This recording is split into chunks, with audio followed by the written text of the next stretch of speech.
Assalamualaikum warahmatullahi wabarakatuh. Bismillah, alhamdulillah, wassalatu wassalamu ala rasulillah. La haula wa la quwwata illa billah. Asyhadu an la ilaha illallah wahdahu la syarika lah. Wa asyhadu anna Muhammadan abduhu wa rasuluh. Puji dan syukur marilah kita panjatkan kehadiran Allah Subhanahu wa taala. Dengan berkat kudrat dan iradatnya lah kita masih berkesempatan oleh Allah untuk melaksanakan sebagian yang diperintahkannya, yaitu melaksanakan ibadah sholat subuh berjamaah dan dilangsungkan dengan tadarus Al-Qur'an Karim. Mudah-mudahan aktivitas kita, harapan kita senantiasa dicatat oleh Allah di amalan sholihat. Tak lupa salawat dan salam semoga tercurah dan terlimpahkan kepada panutan alam, Nabi yang mulia, Nabi akhir zaman, Nabi Muhammad Sallallahu Alaihi Wasallam beserta keluarganya, para sahabat, para tabiin, para pengikut, mudah-mudahan termasuk kita di dalamnya yang senantiasa mengikuti ajarannya sampai akhir zaman. Yang saya hormati Bapak Ketua DKM beserta jajarannya, yang saya muliakan Bapak Mukarram Dr. Rodos M. Adam yang selalu hadir di tempat kita. Yang saya hormati Bapak Ketua RW 13 sejajarannya, sakitnya. Yang saya hormati Bapak Ketua RT 1 sampai berikutnya MBS sejajarannya. Hadirin wal hadirat yang saya cintai. Pada kesempatan yang berbahagia ini saya akan menyampaikan tentang amal yang sangat baik. Setiap muslim sangat dituntut untuk beramal soleh sebanyak-banyaknya dan sebaik-baiknya. Rasulullah SAW mengemukakan bahwa ada amal yang sangat baik untuk kita lakukan. Rasulullah SAW bersabda dalam hadis riwayat Ad-Darimi yang artinya 3 perbuatan yang termasuk sangat baik. Yang pertama yaitu berzikir kepada Allah Subhanahu wa taala dalam segala situasi dan kondisi. Yang kedua, saling menyadarkan atau menasihati satu sama lain. Dan yang ketiga, menyantuni saudara-saudaranya yang memerlukan. Berdasarkan hadis tadi yang saya bacakan, artinya ada 3 amal yang sangat baik untuk kita lakukan. Di antaranya, pertama, berzikir kepada Allah Subhanahu wa taala. Zikir kepada Allah Subhanahu wa taala selalu mengingat Allah Subhanahu wa taala, baik dengan hati, dengan lisan maupun perbuatan. Hal ini merupakan sesuatu yang amat ditekankan. Bahkan hanya perintah ini yang menggunakan kata banyak, kasir. Allah Subhanahu wa taala berfirman di dalam Quran surat Al-Ahzab surat ke-33 ayat 41, A'udzu billahi minasyaitonir rajim. Ya ayyuhalladzina amanu dzkurullaha dzikran katsira. Ya ayyuhalladzina amanu, wahai orang-orang yang beriman. Allah memanggil 14 abad yang lalu kepada orang-orang yang beriman lewat Nabi Muhammad sampai kepada kita. Kalau kita mengaku orang beriman, dengarkan, karena kita orang-orang yang beriman dipanggil oleh ya ayyuhalladzina amanu, wahai orang-orang yang beriman. Wahai itu menunjukkan kata jauh. 14 abad yang lalu dipanggil oleh Allah sampai ke Masjid Muhajirin, sampaikan oleh saya ya ayyuhalladzina amanu, wahai orang-orang yang beriman. Kita beriman, sudah beriman tuh? Yakin beriman kita? Mantap imannya? Si mantapnya ulah sekadar iman kumpul, ulah sangka imannya udah di bibir saja, di mulut saja, di hati teh iman teh. Artinya munafik katanya Subhanallah. Beriman diyakini dalam hati, diikrarkan dengan lisan, dibuktikan dalam amal perbuatan dalam kehidupan sehari-hari. Itu orang beriman. Subhanallah. Apa? Menyeru orang beriman Allah. Adzukurullah, berzikir dengan menyebut nama Allah. Tuh berzikir dan menyebut nama Allah. Dikron kasiro, dikir yang sebanyak-banyak. Jadi dikir itu tidak terbatasi. Sebanyak-banyaknya dikir kepada Allah. Ketika duduk berzikir kepada Allah, ingat ke Allah. Ketika bergoes kita dikir. Kamu pulang dari goes pesan dikir tara. Sakabulnya kalau mana batewe, subhanallah. Ngeceng. Lamun orang tinggalnya, apa yang nunggu sedikit tara? Nah, katanya, masya Allah, cantiknya dia rumah. Eta, pokoknya mau gelisnya, batas yang ngedelnya, kan gelisnya. Masa gitu?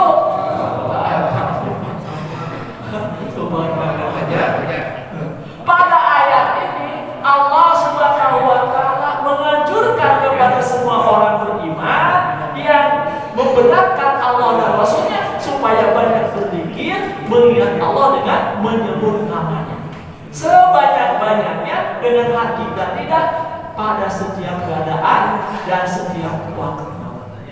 Sebab Allah Ta'ala yang melimpahkan segala nikmat kepada kita yang tidak terhingga banyaknya. Kita diperintahkan bertasbih kepadanya dengan pengertian membersihkan dan mensucikan Allah dari segala sesuatu yang tidak pantas baginya. Berzikir dan bertasbih ini dilakukan di pagi hari ketika baru bangun dari tidur. Kita sebelum tidurnya bacaan alhamdulillahilladzi ahyana ba'da ma amatana wa ilaihi nusyur. Oh, saya baca itu tarawih. Subhanallah, segala puji bagi Allah yang membangunkan kami setelah ditidurkannya dan kepadanya kami dibangkitkan. Sebab ketika itu seakan-akan seseorang hidup kembali setelah mati. Dari nanti orang yang hidup mati tidak kerana ya, tadi mati kedua Allah Subhanahu wa Ta'ala untuk menghadapi hidup yang baru. Diperintahkan juga bertasbih pada sore hari karena pada saat itu seseorang telah selesai mengerjakan bermacam-macam pekerjaan sepanjang hari. Zikir pada waktu itu merupakan tanda bersyukur kepada Allah Subhanahu atas limpahan taufik dan hidayahnya, sehingga dapat melaksanakan pekerjaannya dengan baik dan dapat memperoleh rezeki untuk keperluan hidupnya dan nafkah bagi keluarga. Dengan banyak berzikir, dia dapat menghambakan diri kepada Allah Subhanahu dan untuk menghadapi alam akhirat. Di samping itu, ia dapat pula meneliti perbuatan yang sudah dilaksanakan sehingga dapat mengusahakan perbaikan-perbaikan yang diperlukan bagi hari-hari yang akan datang. Dari Abu Darda radhiyallahu anhu, Rasulullah bersabda, maukah kamu aku beritahu tentang amalmu yang paling baik, paling mulia di sisi Tuhanmu, paling tinggi untuk derajatmu, lebih baik bagimu daripada menimpakan emas dan perak, serta lebih baik bagimu daripada kamu berhadapan dengan musuhmu. Lalu kamu memenggal leher mereka dan mereka memenggal lehermu, yaitu zikir kepada Allah Subhanahu wa Ta'ala. Tuh, namanya zikir itu lebih baik mensedekahkan emas dan perak. Lebih baik dari memenggal musuh. Apa dipenggal musuh oleh Subhanallah? Yaitu berzikir kepada Allah Subhanahu wa Ta'ala. Allah Subhanahu wa Ta'ala menginformasikan dalam Quran surat 29 Al-Ankabut ayat 45, usluma uhiya ilaika minal kitabi wa aqimis sholat inna sholata tanha 'anil fahsya'i wal munkar wa dzikrullahi akbar wallahu ya'lamu ma tasna'un. Usruma uhiya, bacalah kitab Al-Quran yang telah diwahyukan ilaika minal kitabi kepada Muhammad, wa aqimis sholata, dan laksanakan sholat. Inna sholata, sesungguhnya sholat itu tanha anil fahsya, mencegah dari perbuatan keji, wal munkar, dan munkar, waladzikrullahi akbar, dan ketahuilah mengingat Allah, sholat itu lebih besar keutamanya dari ibadah yang lain. Wallahu ya'lamu ma tasna'un, Allah mengetahui apa yang kamu kerjakan. Nah, di ayat ini teh urang kudu dzikir kepada Allah, yaitu untuk mengingat Allah dengan sholat. Pasal sholat urang tara pihaknya kalau misalnya sholatnya ada yang sholat lain di masjid baik, di luar masjid ada sholat. Sholat sunat di rumah tara sangakumnya ada yang perlu sholat di masjid sholat wajib, di rumah sholat sunat, sholat tahajud, ya sholat duha, langsung wudu, sholat di rumah. Ya, subhanallah. Jangankan rumah kita seperti kuburan. Soalnya di kuburan datang ada sholatnya, subhanallah. Nah, rumah jadi nur cahaya supaya rumah menjadi baitul jannah, rumah surga, rumah kita seperti itu, subhanallah. Dari Abdullah bin Umar, ia berkata, barang siapa mengucapkan hamdalah, alhamdulillah, maka dibukakan baginya pintu-pintu langit. Tuh adanya, barang siapa membaca hamdalah, alhamdulillah, dibukakan pintu-pintu langit. Alhamdulillah, mengadoa ke Allah, subhanallah, pintu langit dibuka. Barang siapa mengucapkan takbir, Allahu Akbar, memenuhi ruangan yang berada di antara langit dan bumi. Barang siapa mengucapkan tasbih, subhanallah, tidak ada yang mengetahui pahalanya kecuali Allah Subhanahu wa Ta'ala. Maka setelah sholat kita baca subhanallah 33 kali, alhamdulillah 33 kali, Allahu Akbar 33 kali, la ilaha illallah wahdahu la syarikalah, lahul mulku wal hamdu yuhyi wa yumiitu wa ala kulli syai'in qadir, 100. Di samping setelah sholat, kita di luar sholat saja subhanallah walhamdulillah wa la ilaha illallah wallahu akbar. Sok baca subhanallah walhamdulillah wallahu akbar. Cimbarnya subhanallah walhamdulillah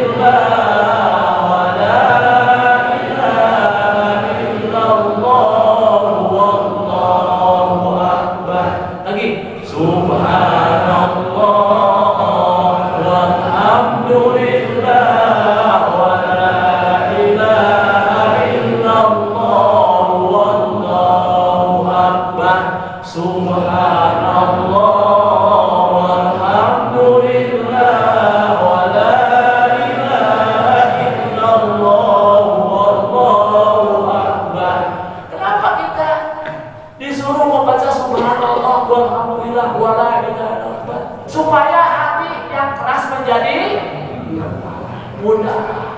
Di bapaan asuh dekat ke Allah, diberi nur cahaya oleh Allah, beri hidayah oleh Allah. Karena yang menggerakkan kita adalah Allah Azza wa Jalla. Tidak daya, tidak upaya, tidak ada bisa kekuatan.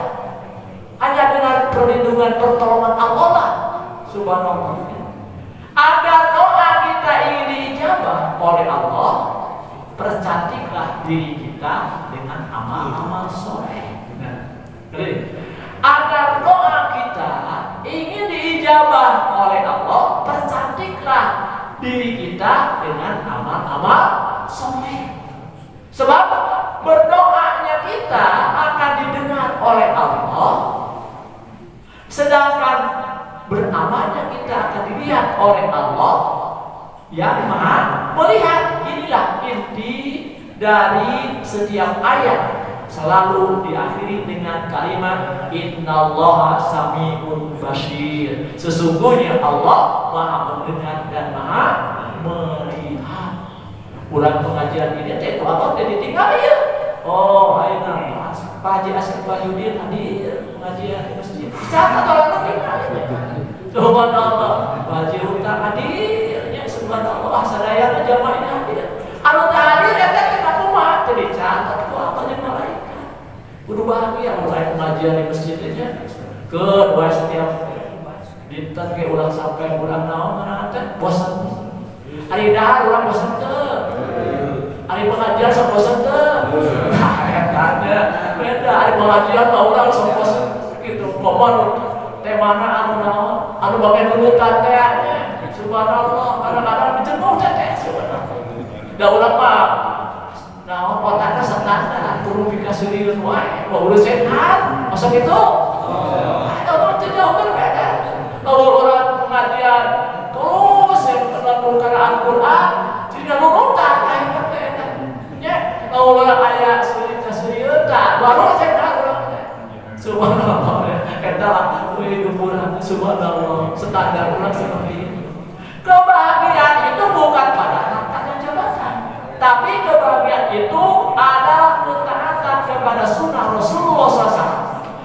Siapa yang mentaati Rasul, maka dia akan mendapatkan kebahagiaan yang tidak didapatkan oleh mereka yang hanya mencari kebahagiaan dengan harta berlimpah dan jabatan yang tinggi.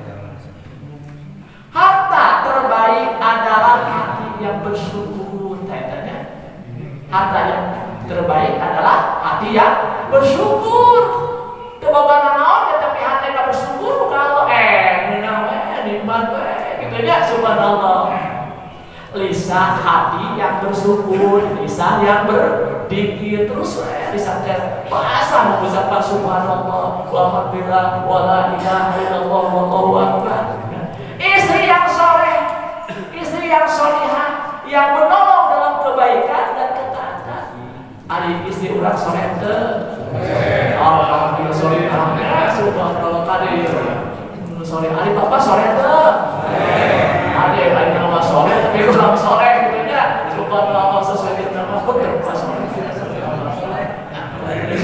Istri soleh, laki-laki solehnya subhanallah. Yang kedua, saling menyadarkan. Manusia mungkin saja melakukan kesalahan atau kehilapan. Oleh karena itu, saling mengingatkan atau menasihati merupakan sesuatu yang dibutuhkan sehingga terhindar dari kerugian. Allah Subhanahu wa Ta'ala menginformasikan kepada kita lewat Al-Qur'anul Karim di surat Al-Asr surat ke-103 ayat 2. Innal insana lafi khusr. Sesungguhnya manusia itu benar-benar dalam kerugian.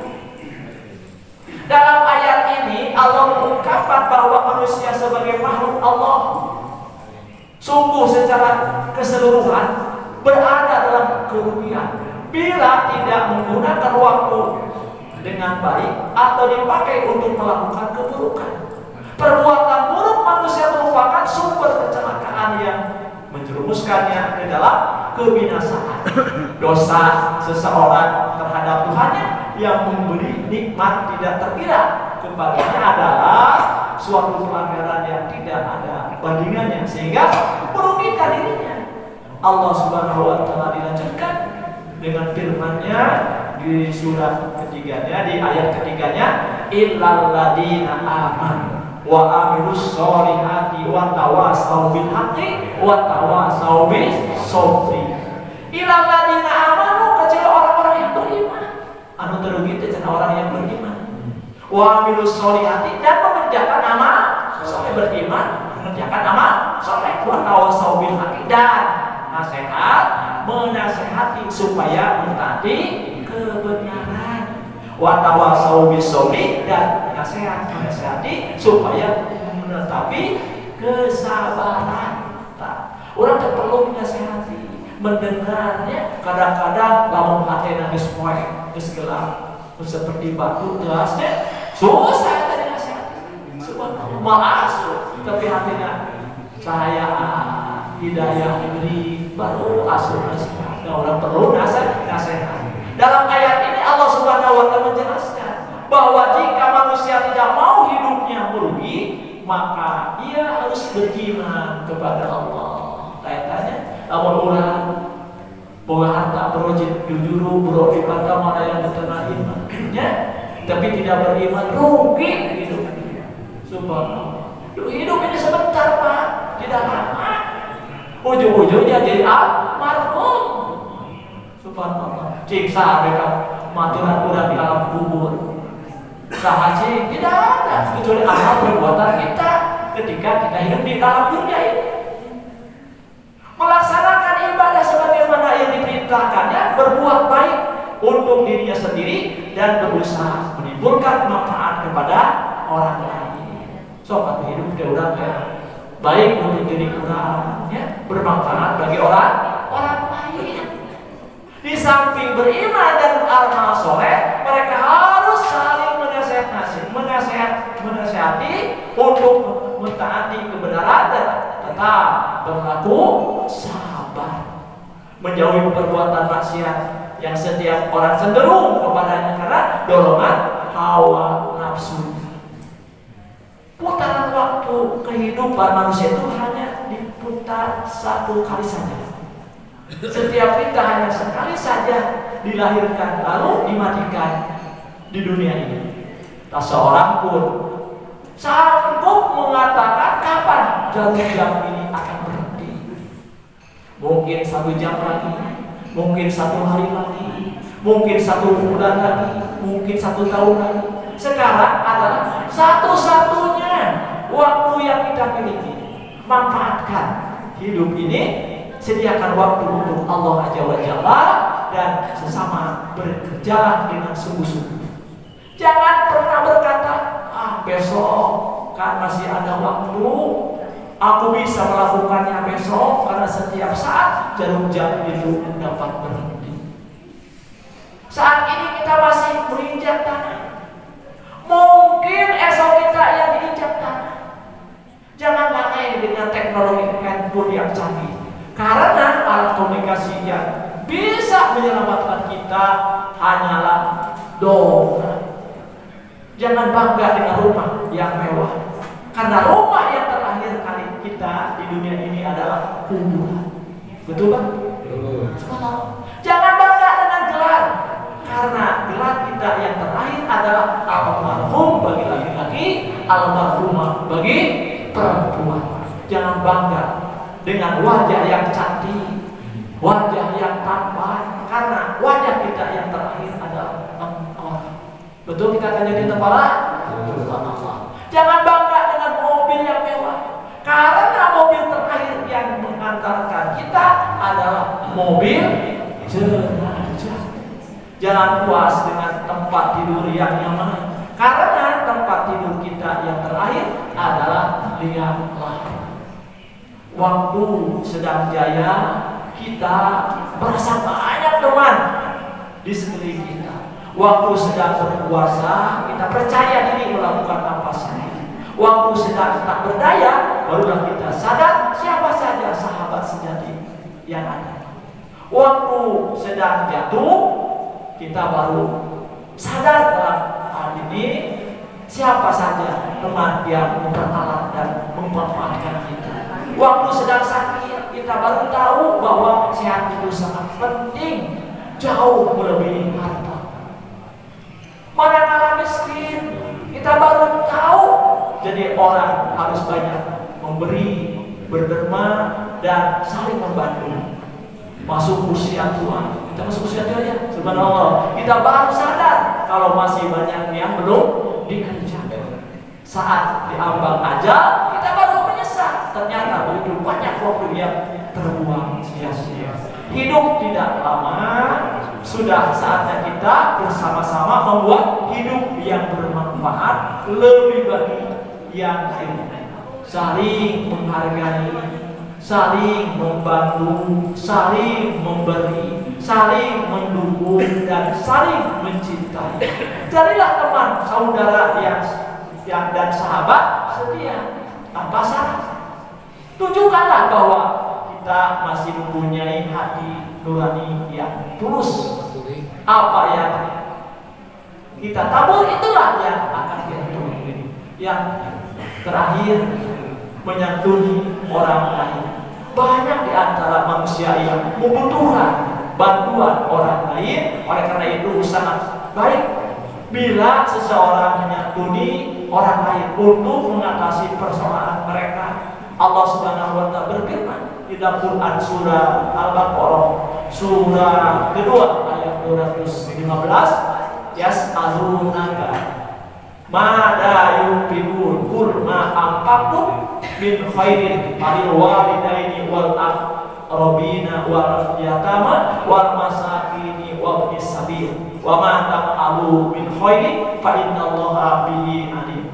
Mereka bertanya tentang apa yang mereka nafkahkan. Jawablah, apa saja harta yang kamu nafkahkan hendaklah diberikan kepada ibu, bapak, kaum kerabat, anak-anak yatim, orang-orang miskin, dan orang-orang yang sedang dalam perjalanan. Dan apa saja kebaikan yang kamu buat, maka sesungguhnya Allah Maha mengetahui. Diriwayatkan bahwa seorang pria lanjut usia dan kaya raya bernama Amir bin Al-Jamuh Al-Ashari bertanya kepada Rasulullah SAW, harta apa yang sebaiknya aku nafkahkan dan kepada siapa aku berikan? Allah lalu menurunkan ayat ini untuk menjawab pertanyaan tersebut. Mereka bertanya kepadamu, wahai Nabi Muhammad, tentang apa yang harus mereka infakkan? Katakanlah harta apa saja yang kamu infakkan hendaknya diperuntukkan bagi kedua orang tua, kerabat seperti saudara kandung, ya, paman, bibi, dan anak-anak mereka, anak yatim, orang miskin, dan orang-orang dalam perjalanan. Mereka hendaknya diprioritaskan untuk menerima infak sebelum orang lain. Infak pada ayat ini adalah sedekah yang bersifat anjuran, bukan zakat yang diwajibkan dalam agama. Dan telah ditentukan siapa yang berhak menerimanya seperti dibahas pada surat At-Taubah surat 9 ayat 60. Dan kebaikan apa saja yang kamu kerjakan, maka sesungguhnya Allah Maha mengetahui. Dalam ayat ini al-khair disebut dua kali. Yang pertama berarti harta amal, dan yang kedua berarti kebajikan dalam arti umum.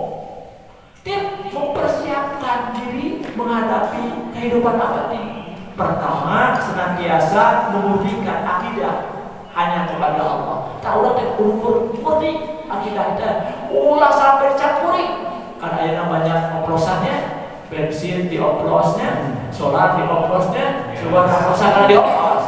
Nah, menandakan bahwa kalau kita ingin mempersiapkan hidup yang abadi itu senantiasa murni akidah hanya kepada Allah, orisinil kepada Allah, tidak boleh dioplos, ya, tidak boleh palsu, gitu ya. Yang kedua, istiqomah dalam kesolehan. Yang ketiga, senantiasa berzikir kepada Allah Ta'ala. Yang keempat, ridho Allah sebagai Tuhannya, Islam sebagai Islam agamanya, Rasulullah SAW nabinya. Hadis yang pertama. Yang kelima, mempelajari ilmu syar'i. Yang keenam, menang marah. Tak kalian kurang sementara. Sekampungnya marahnya pasti kalau manusia hidup marahnya, manusia normal marah gitu nya. Nah, harus menahan marah. Bisa menahan marah tuh? Bisa Allah sekampungnya nak subhanallah saya tanya. Yang ketujuh, melakukan kebaikan sekecil apapun. Orang melakukan kebaikan sekecil apapun baik. Habdun minallah, habdun minannas. Yang kedelapan, menjauhi depan usir. Yang kesembilan, senantiasa membela kehormatan saudaranya. Yang terakhir, membiasakan selalu sholat berjamaah di masjid.